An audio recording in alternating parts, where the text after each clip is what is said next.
And we are back. This is the Hearthstone.fi Monday Night Community Tournament number 28, semifinal number 2, with players Moluk from Poland, Team No Mercy, versus Demon Slayer from France. We will give the players the permission to start the matches.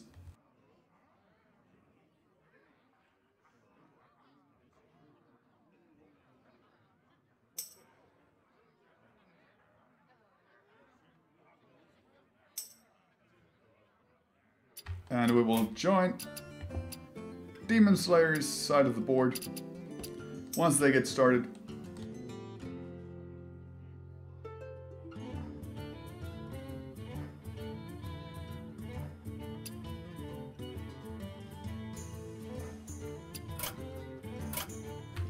Just checking what his team name was. He is also a representative player who is part of Team Ascendia. So all of our semifinal players for today have been part of an esports organization.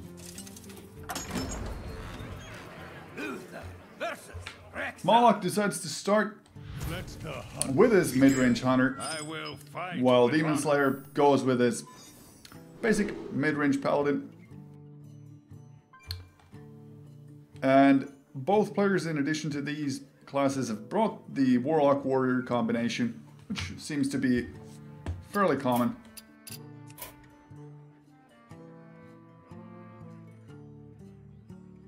The Defender of Fargus is an okay card to have after Muster for Battle, but you're already holding on to a True Silver Champion, so I think we're going to see a mulligan where the Defender of Fargus will be thrown out. On the other hand, you are facing a Hunter, so the potential of those taunts is actually very, very high. So you might even consider mulliganing out the True Silver. Oh, well, mulliganing out both. You want the early game. Things like the 2-mana Shielded Minibot. Moluk's starting hand.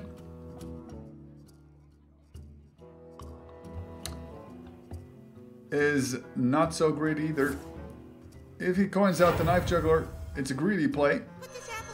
But versus Demon Slayer's hand, it actually might pay off. Oh, Zombie Chow. Perfect. This is exactly what you want to be playing early on in the game. You will be able to contest the Knife Juggler. There isn't a whole lot that Moluk could do to clear out the 2-3. Even if the Juggle hits, it will do basically nothing because of the fact that the Zombie Chow's attack value stays the same.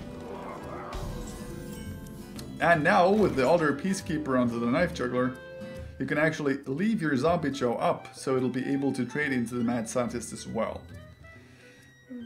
You, in theory, could go for the Muster for Battle play as well, but then you could not hold your Zombie Chow alive. So I think that the Peacekeeper play is better. You'd be left with a 2-1, which would be able to trade very efficiently into the Mad Scientist. You would get rid of the Knife Juggler, and you would have the 3-3 body of the Peacekeeper over the assembled power of the 1-1s, and Demon Slayer agrees.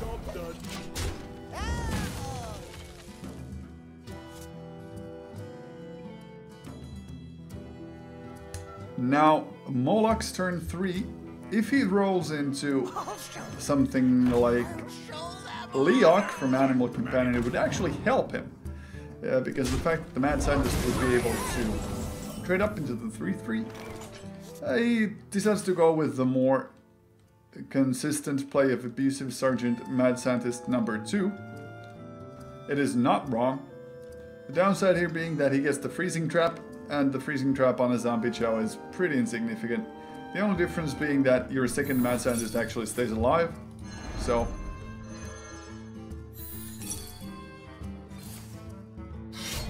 Reporting for Houston.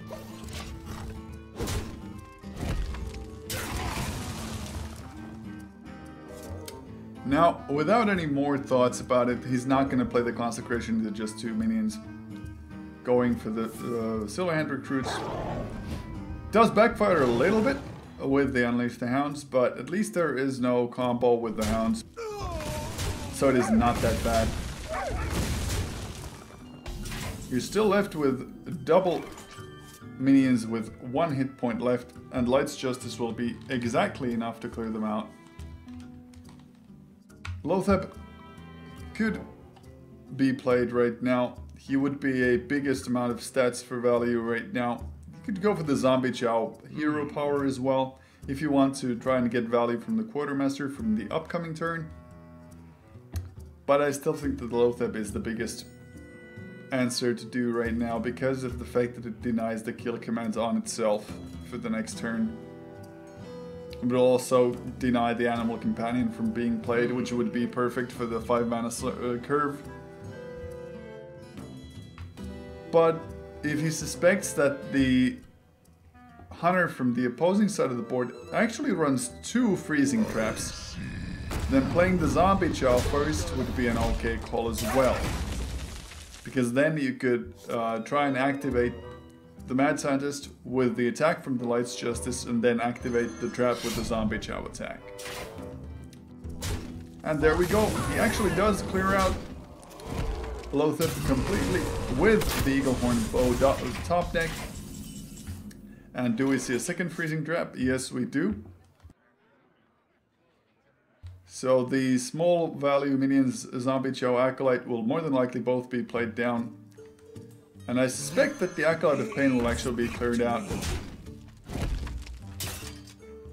with the Eagle Horn Bow, although you miss out on the trigger from the freezing trap. Especially with the 1/1 Silver Hand Recruit going down instead of the Zombie Chow. He will definitely take out the Acolyte of Pain because of the fact that the freezing trap will be procced on the Silver Hand Recruit no matter what. Unless he would get a Huffer from an Animal Companion and you really want to use it just to attack into a Silver Hand Recruit. Well, since you've only played down the Polished Shredder though, you're not in a hurry to remove the bow. Because if he attacks first with the Acolyte of Pain... Yeah, okay, there we go. He wants to get rid of the Silver Hand Recruit, so this freezing trap actually gets more value from the Acolyte of Pain.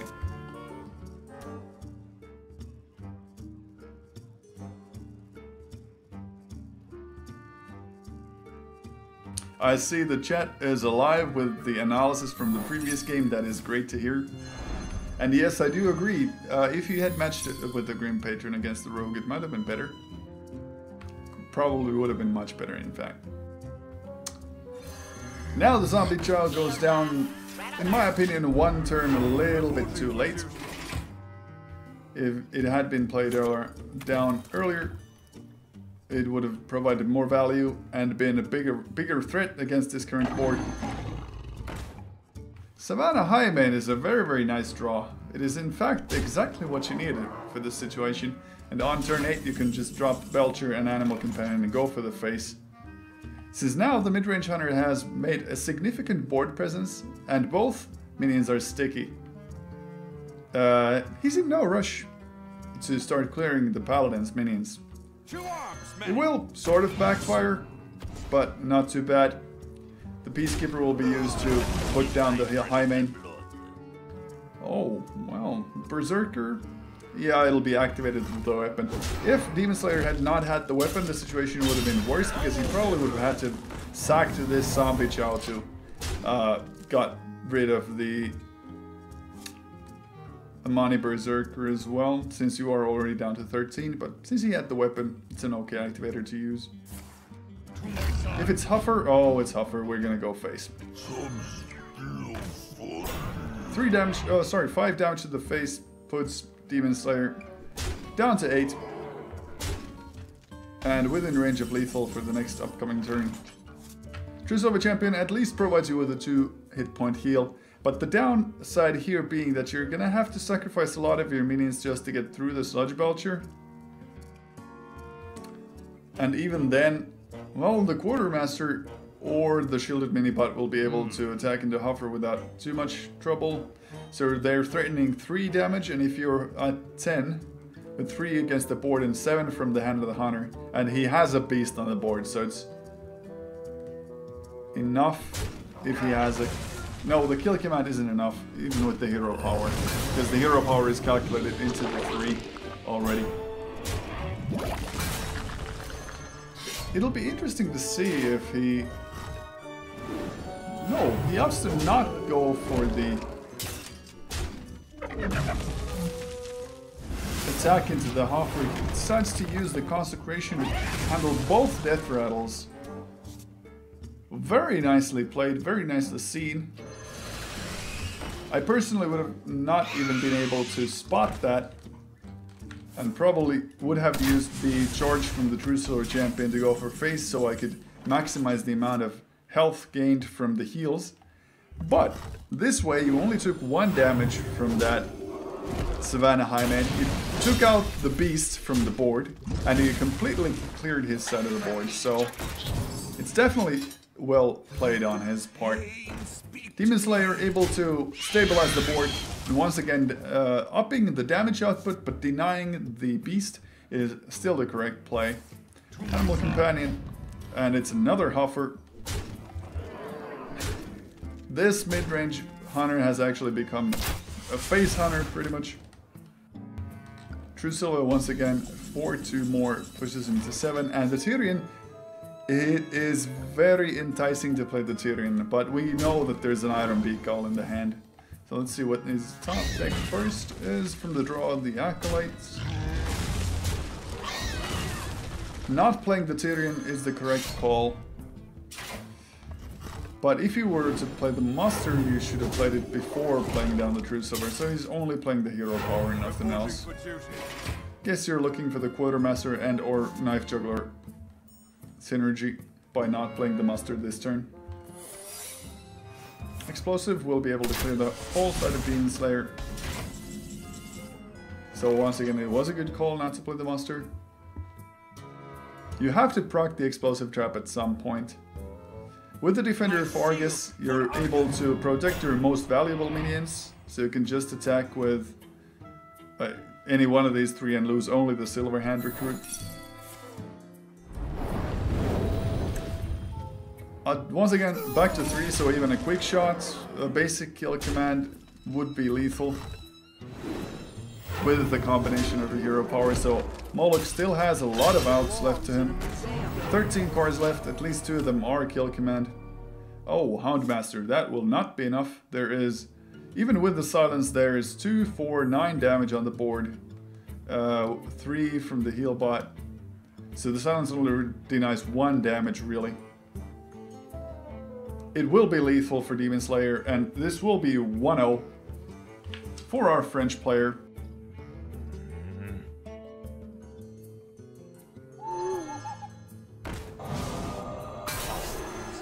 With the Houndmaster, it's not enough to protect him, I don't think so.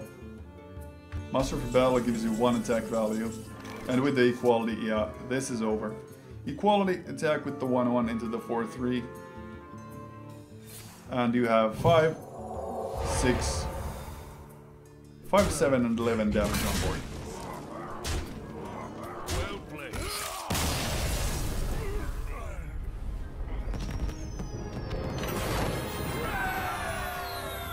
And the first victory of the semifinal number 2.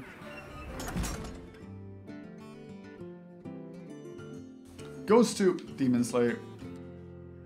He still has his Warlock and his Warrior, while Moluk still has his Hunter, Warlock, and Warrior.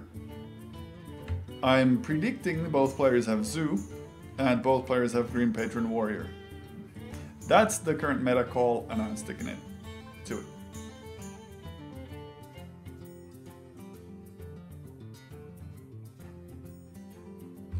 Hanging out in mid menu, does this mean that we are actually bugged?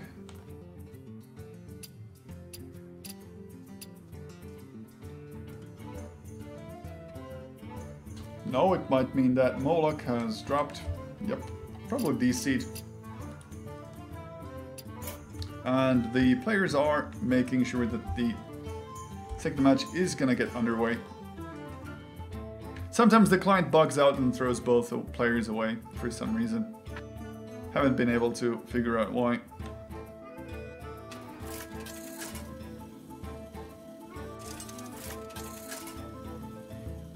Pouring a pre-game beverage, as it just told me. Enjoying some delicious lemon water.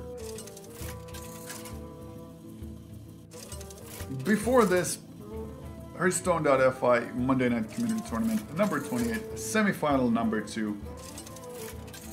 And it would seem that I am also disconnected, so we will have to redo our client.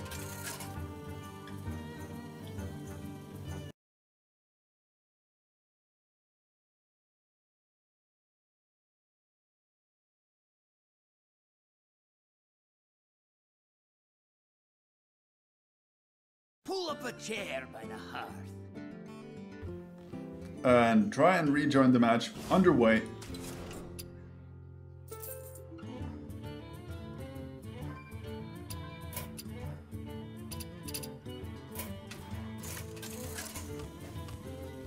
Let's hope we get the best possible seat.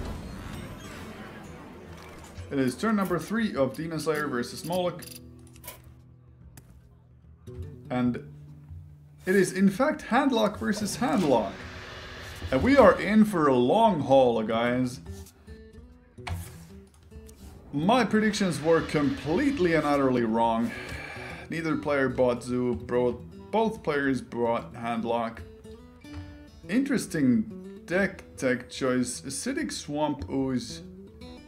So this deck is intended to try and beat the Warriors and the Paladins somewhat. I wonder. Are we again out of sync?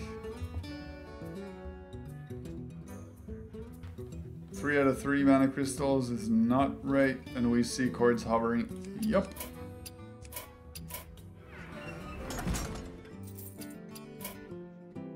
Let's try and join Moluk's side.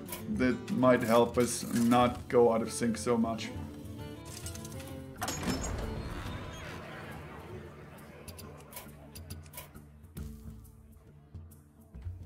Did not play the Sylvanas, will play the Mountain Giant. Excellent. The client is actually working now. So probably the big game hunter. I've got the beast in my sight. And he is still at 9 cards. Not attacking with the Zombie Chow. Interesting. I think that at this range it would have actually been safe to attack with the Chow. There's little reason not to attack with it. If you know of a reason why you would not want to attack with the Zombie Chow in that situation, please do tell in the chat. I would love to be enlightened in this matter. Turn 5, Sludge Belcher, pretty automatic. There's no reason not to play it. All the other options would have been much weaker.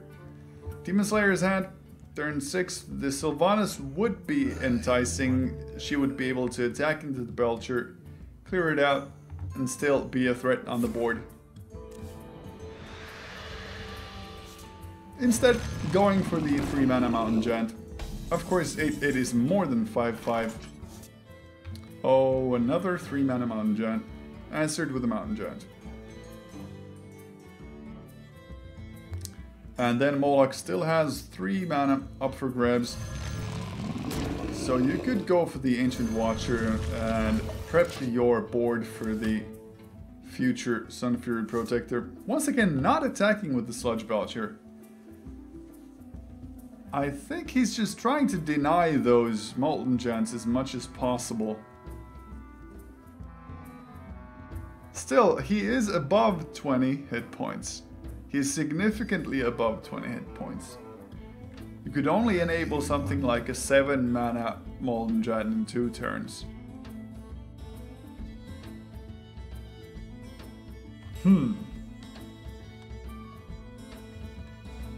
And if you're looking for the burst potential to burn down your opposing handlock, then you should try and put him down to the 15 or so range. Anyway, at some stage. I've got the beast in my sight. Big Game Hunter denies the 3 mana Mountain Giant from the opposing side of the board. And there is no silence for the Watcher, but there are Sun Fury Protectors.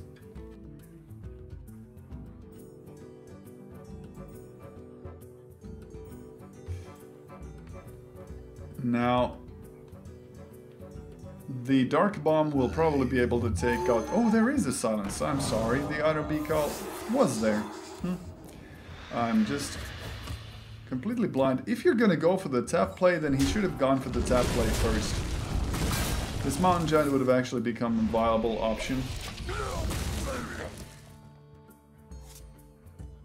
And the Dark Bomb went into the Big Game Hunter, just as predicted.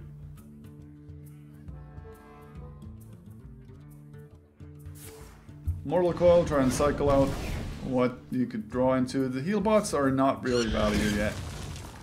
The downside of the Demon Slayer's hand is that he's got all of these really great situational cards that you want to be able to utilize with your big minions, but no real way to put them on the board effectively yet. If you just use the Sylvanas by herself as well, she can easily be denied with something like a Siphon Soul and her Death Rattle becomes useless. So just putting down the Loatheb is an okay option. I would have liked to have seen the Acidic Swamp Ooze as well, because it does pretty much nothing in this matchup, and you would have had a 3-2 body at least to work with, to answer the possible 8-8s from the opposing side of Moluk. Now with no Ooze on the board, you can't actually use your minions to clear out the 8-8. You already used your Big Game Hunter.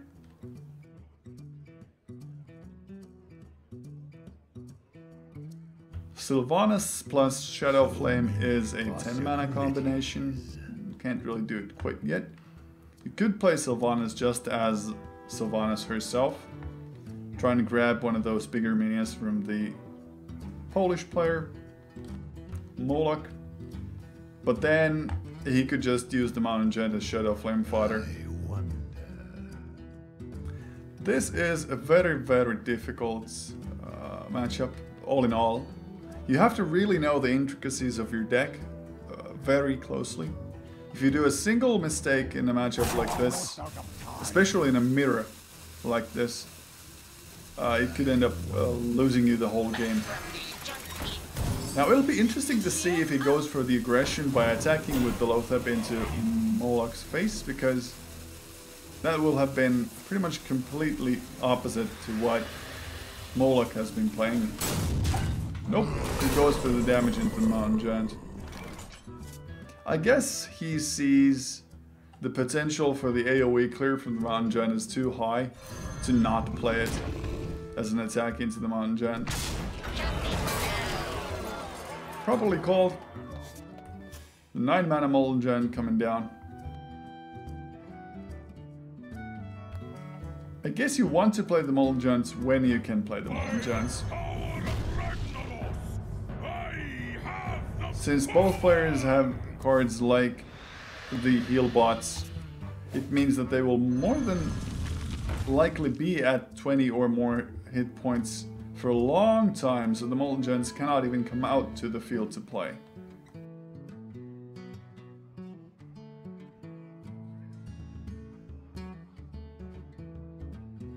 It'll be interesting to see if he decides to go for the Siphon Soul into the Emperor, or if he goes for the attack with the Molten Giant itself.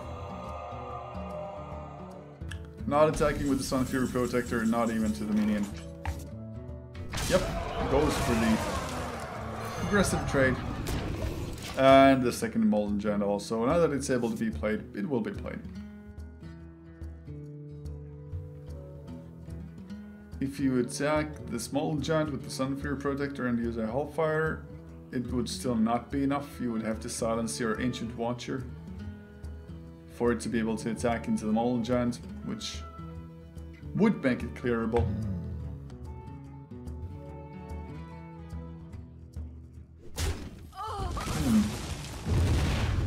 Well, looky here. I guess I called it. Sometimes you get it right. Not all the time, but at least sometimes. Molten Giant's also getting on range, or the single Molten Giant in this case, to be played out. That's 10 mana. Just your basic Sludge Belcher coming down. think he's considering whether or not he should coin out one of these heal bots as well. If you play the heal bot, you push yourself up to 24 and make the Jiraxis draw worse. So I understand why he decides to not play the heal bot. Dr. Boom, top deck. Always nice to have. And with free mana, well, maybe the Swamp Ooze, maybe the Owls to silence the Belcher, but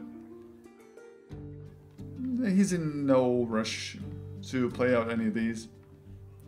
The Siphon Soul is definitely the best played duo on Dr. Boom right now. You don't have enough Shadow Flame potential in your hand to deal 7 damage to it. So many possibilities. If you go with the Jiraxis, it means you're going with the aggressive play and trying to push your opposing player down. If you go with the Sylvanas, you trust that your Belcher will be enough to handle the board and that your Sylvanas will get a value. Value Mind Control. There we go, there's the Siphon. That was the right call in my opinion.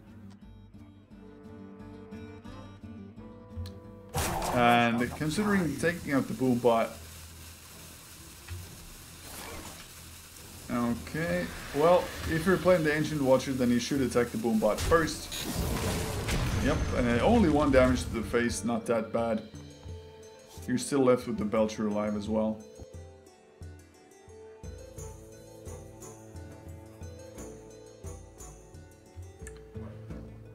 At 21, no, you cannot play your Molten Giant yet. Or yes, you can, since Thaurissan made him 1 mana less. 10 mana, 8/8 Molten Giant. Very slow play, but yes, once again, if you're able to get it out, you should play it out. Second Molten Giant is actually golden and just waiting for his chance to shine.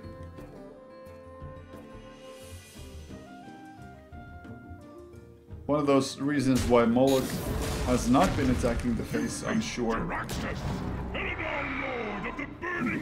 And then we see the Jiraxis come out. Do you attack the face with this Blood Fury, or do you expect to not attack due to a possible Hatterson? Coining out the Inferno is a correct call. You get the 6/6 for just a coin investment.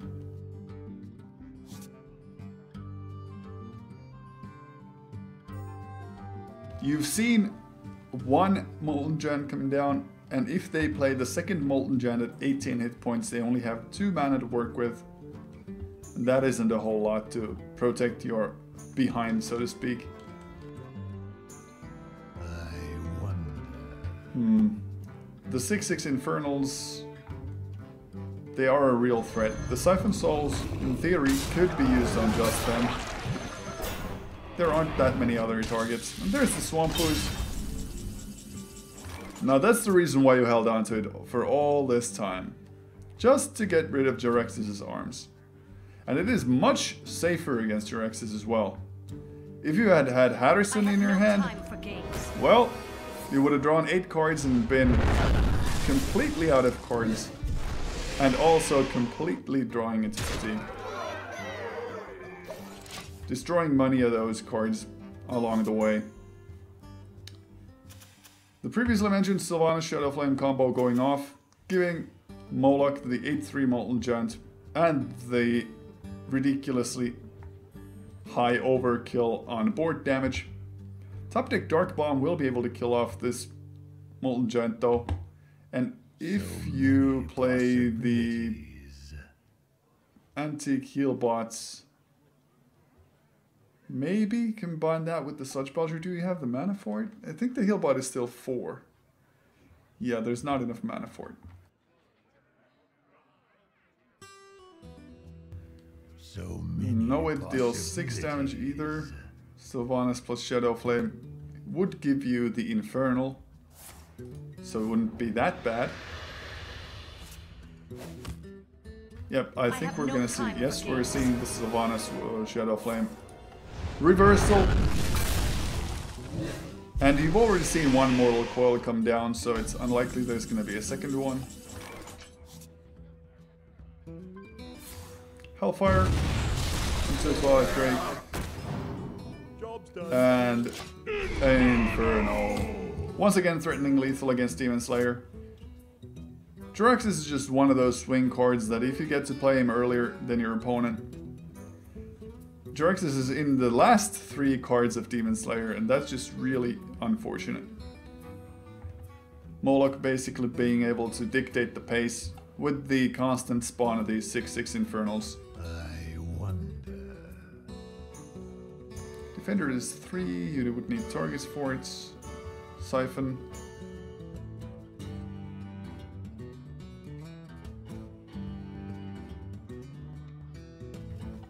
If you go for the Siphon play, then you can't play the Belchers. If you play the Belchers, you're gonna go for the second Belcher as well.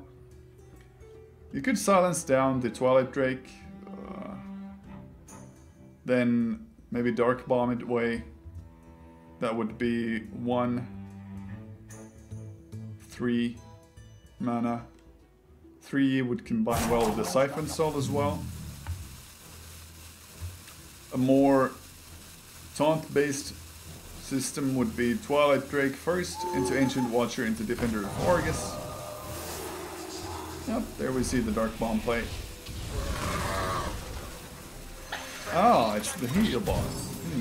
Do we see the Watcher being played as well? Nope.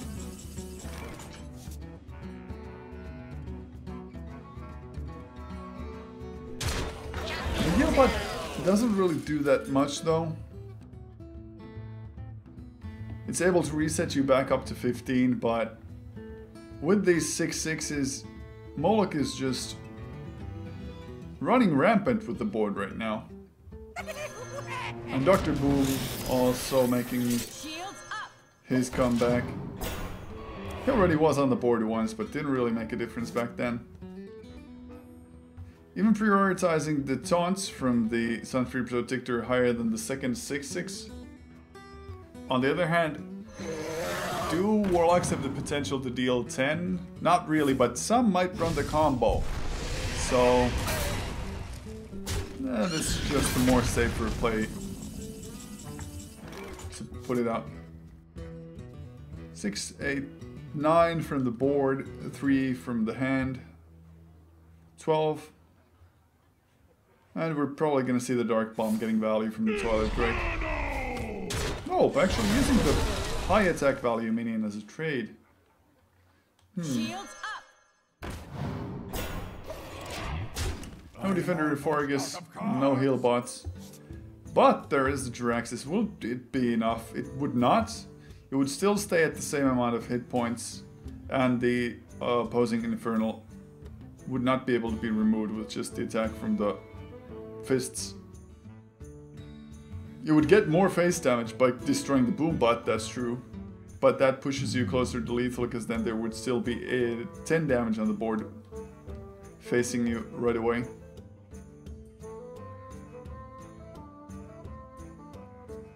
I think this is Moluk's play, Moluk's win. Double Sludge Belcher will delay it somewhat. Will delay it 1 or 2 turns, depending on the situation.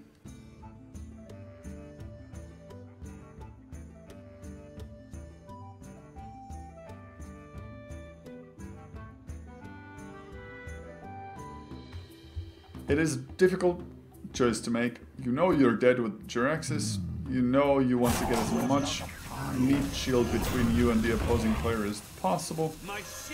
Defender of Argus to buff up the Ancient Watcher as a taunt. The 6/6 will be able to take out either one of them, and if you actually use this Spawn Infernal with the Shadow Flame, you can kill them all. But attacking with the 6/2 first makes a lot of sense, because you're gonna sacrifice him as well. Actually, I think that he should have sacrificed the 6/6 on board, left the taunt minion up, use the 2-3 to attack down the 1-2 and go for 6 to the face. Because then you would have been left with 6, 8, 9 plus 3 from the Dark Bomb, and that would have been lethal, wouldn't it? Yes, missed lethal, but didn't matter. Moluk got the win anyway.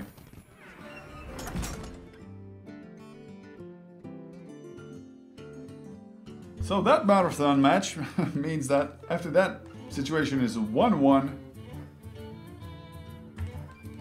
where the Polish player still has his Hunter and Warrior unused, and our French player has Warlock and Warrior unused, or hasn't won yet with it yet. He has used his Warlock, of course, like we just saw. And Handlock versus mid-range Hunter. Let the hunt begin.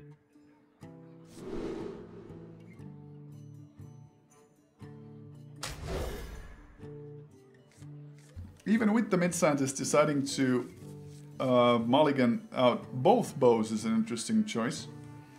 You could have said that holding onto one of those bows for the extra charge would have been okay, since it's likely you'll get the scientist death rattle popped up.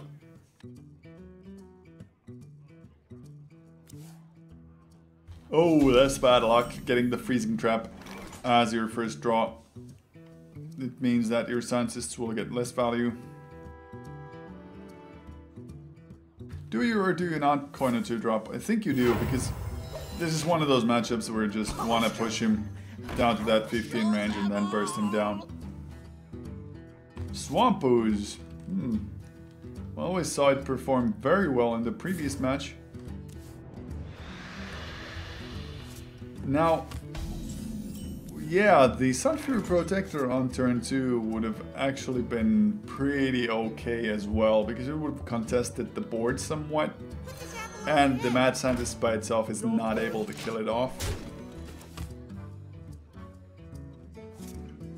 So I think that he could have also gone for that presence play. Well, I guess we're gonna see a turn 4 Mountain Giant. Wow, actually even the turn 4 Mountain Giant might not be enough, because Moluk has been able to push Demon Slayer down to that critical range, and he has a Houndmaster in his hand combined with the Abusive Sergeant. How much is that? That's 6, 9, 11 next turn with the Houndmaster. Abusive Sergeant hero power is 4, 8, 11, 13. One off lethal.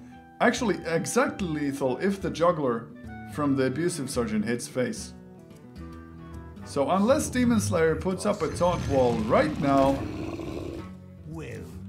here it is. Here's the chance. If the Abusive Sergeant procs the Juggle from the Knife Juggler into the face, it's game over, man. 2-1 in favor of Moluk. Let's see if he sees it. Of course, if the Juggle hits the 8-8, then it's just one off. But I would still push down the Warlock to 1 hit point. Even with the antique heal bot, it's still a very difficult position to come back from. This is a 50% chance of lethal. You should take it. And there we go. He sees it. And not to the face. Ah, well. Still, not a lot of options left. Even if he puts up a humongous taunt wall right now, you would just be able to hero power your way through it. That's the reason why he chose to go for the hero power instead of the freezing trap. And this single Mountain Giant by itself is not a big threat. None of these cards are enough, even at the heal bot. And if you trade into the Huffer or the Knife Juggler, or actually just remove it with your Mountain Giant, he's still threatening 5, 7, 9 damage from his hand, and that is exactly lethal. There is no out for Demon Slayer currently, except maybe by playing Hellfire and ending the turn 1, or into the game 1 turn earlier. Yep. Ticking up the 4-2, still not enough. 3, 5, 7, hero power, that's it. After that marathon match of Handlock versus Handlock, we see a very nice turn 5 win from Moluk. Hunter just does what Hunter does, you know. Now all he has to do is navigate his Grim Patron Warrior past the Handlock and the Grim Patron Warrior from Demon Slayer. And he is right in our finals of this Hearthstone.fi Monday Night Community Tournament number 28, powered by Fractia, a Finnish web services company.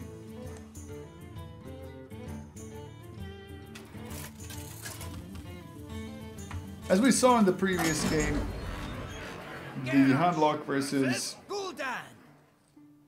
Grim Patron Warrior is a really difficult matchup.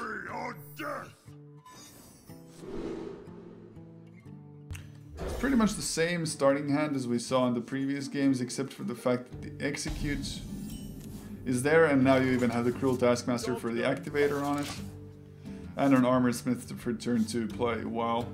It's a really strong start from Moluk.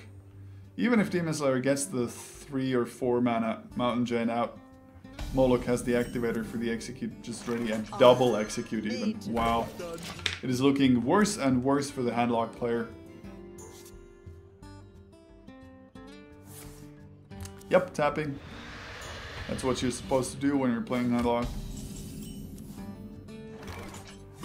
Actually using the Taskmaster as a buff on your Armor Smith, is it wrong? I don't think it's wrong because you do build your board presence, but it does take out your activator for the Execute, and that's always difficult. 12 Drake, 4-8, significant presence, significant minion. Probably gonna get Fiery War Axe executed though. Yep. Since you're holding on to 2, doesn't matter that it's not an 8-8, it's still a high value priority target. Both of those minions should go to the face. They should go to the face, flush Demon Slayer down to 20. Even if he destroys the weapon with the ooze, then he's got only the Ancient Watcher to play into it, waiting for the Outer Beak call next turn. And it is not the bigger priority weapon. It's not Dead Spite, it is just a 1-charge Fiery War Axe.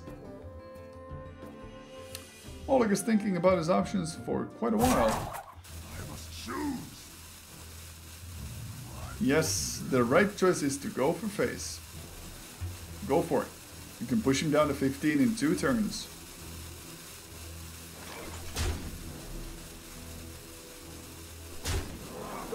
But sometimes you need all of the rope to make the correct decision. Sometimes you just need that time. Now the downside to playing the Watcher and anything else is the fact that you can't play down the Mountain Giant when you want it on the next turns. That Hellfire is actually fairly good, clearing out both the aggressive minions. Moluk drawing into Dead Spite means that he will be using this charge just to push Demon Slayer down to 14, so you can utilize the Dead Spite later on.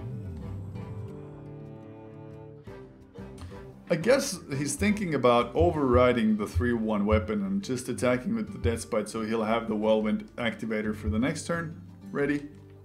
But I don't think he's in such a hurry, especially given the fact that Gramash is still 3 turns away from being activated.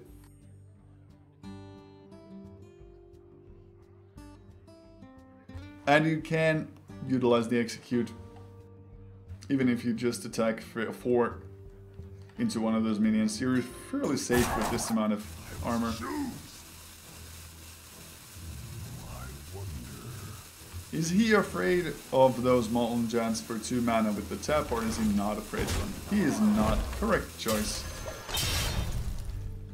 Downside being he has no turn 6 play, like none whatsoever. And there's the Swamp Ooze as well, getting value from the Death Spite. So although Moluk made the right call, he was hard countered by Demon Slayer's Swamp Ooze. Sometimes, despite the best efforts we make, we just don't get the desired result. Of course, you don't want to play the Warsong Commander because the Swampos would just be effective at trading with it. 6 mana Mountain Giant. Probably going to see another 6 mana Mountain Giant next turn. Unless Moluk threatens with almost lethal damage, as he currently does. Just needs a little bit of Boombot RNG and it'll happen. The commanders can charge each other. If you play one first, the second does get charged. And there's no activator for Grom right now, so that's 4 damage from the hand. 7, 11, 12, 13 on the board right now. And the Warlock is at 14, so if the Boombot RNG is favorable, he might have lethal next turn. And if Demon Slayer doesn't handle the 7/7, as he definitely should handle. There we go. Pro enough to know when to use Siphon Soul. And push for the damage as well. His hand consists of unplayable cards right now. And not enough damage to make it lethal, since the Boombots will remove a significant portion of the board. Execute, going down. Are we gonna see a commander charge another commander? Yes, we are.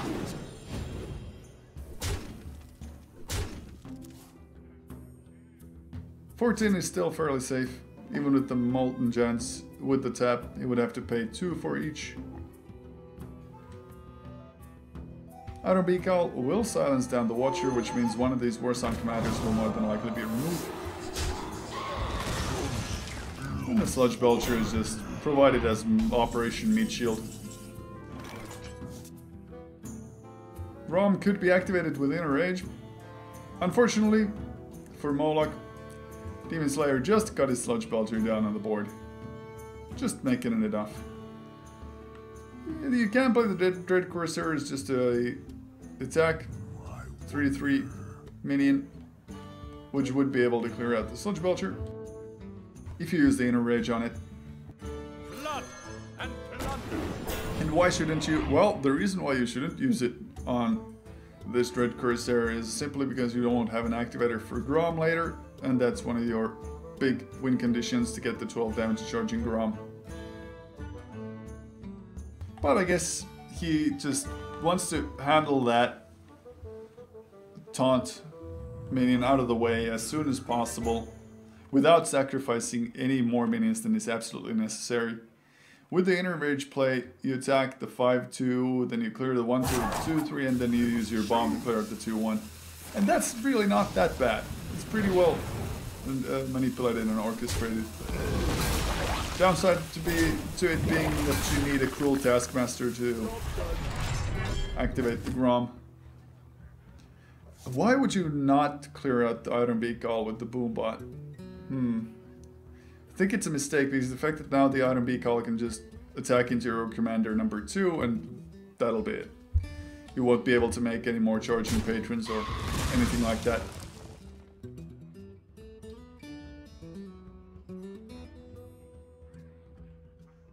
And this Boombot might have hit the Ancient Watcher and removed it.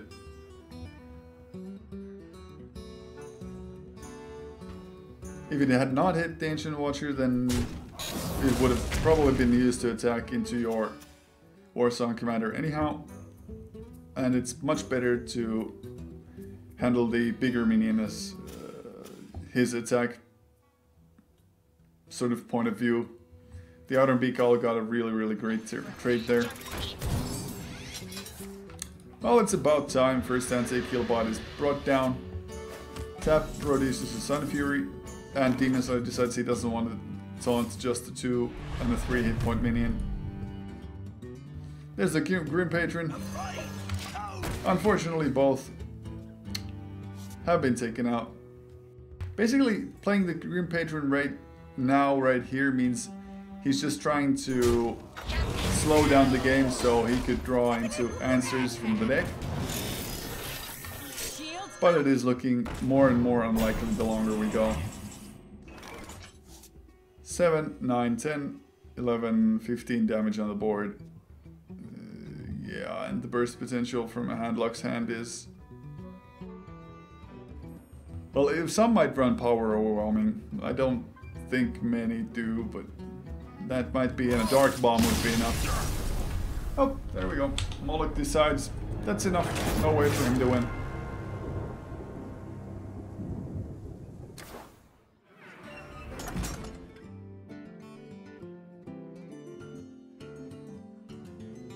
This means we will see a Patron Warrior mirror matchup.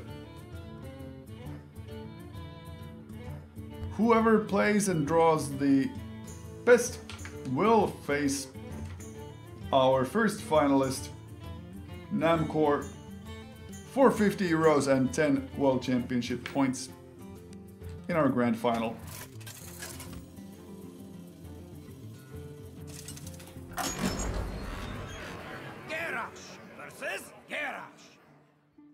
Victory or death! I will crush you!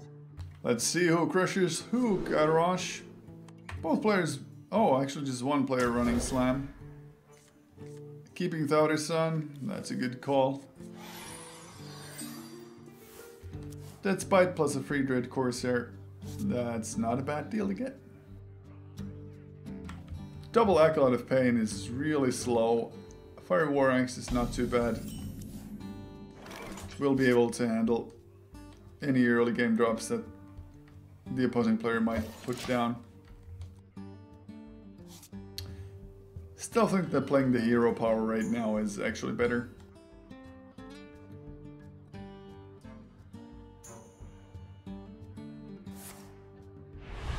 Yep. This is gonna be a battle of the passives, so to speak. Hero power onto hero power into Acolyte of Pain into Frothing Berserker, more than likely. Or actually, Acolyte of Pain would probably be met by a coined out Dead Spite into a Dread Corsair and removal with the Dead Spite.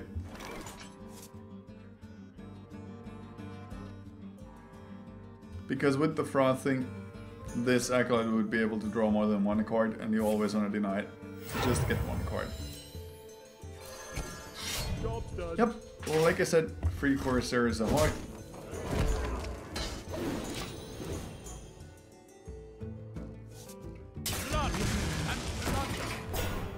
The Fire War Axe will be able to handle it. Is it double brawl? No, it's just a single brawl version. This might actually not even be a Patron Warrior deck. This could be a Control Warrior deck from Demon Slayer. The more I look at it, it's looking like a Control Warrior. Double Acolytes are usually not held in the Patron version.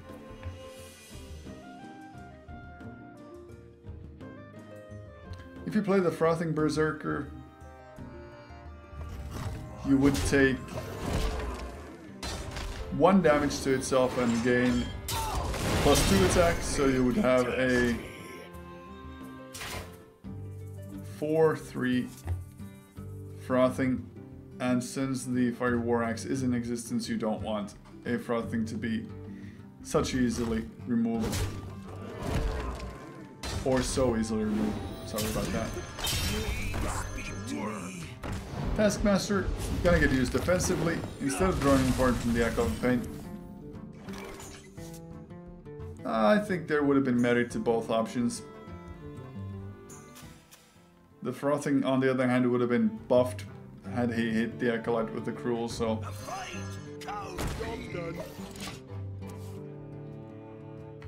Green Patron getting soloed down onto the field is a bit of a risk.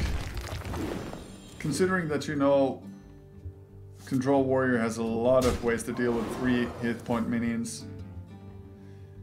Without the commander, it's just not gonna be good value. You could have gone for just a second Frothing Berserker hero power on that turn 5. I think sacrificing the Green Patron is one of your worst things you can do, because it is one of your win conditions. And if you disagree with me, feel free to say so in the chat box. I'm always open to suggestions. execute? Yep, use with value. No time for games. And from the hands in your, cards in your hand, Sylvanas is the most mana effective. You could go for the Sludge Belcher as well, but I guess Sylvanas is guaranteed to be such a high value target that your opposing player will just want to get rid of her as soon as possible.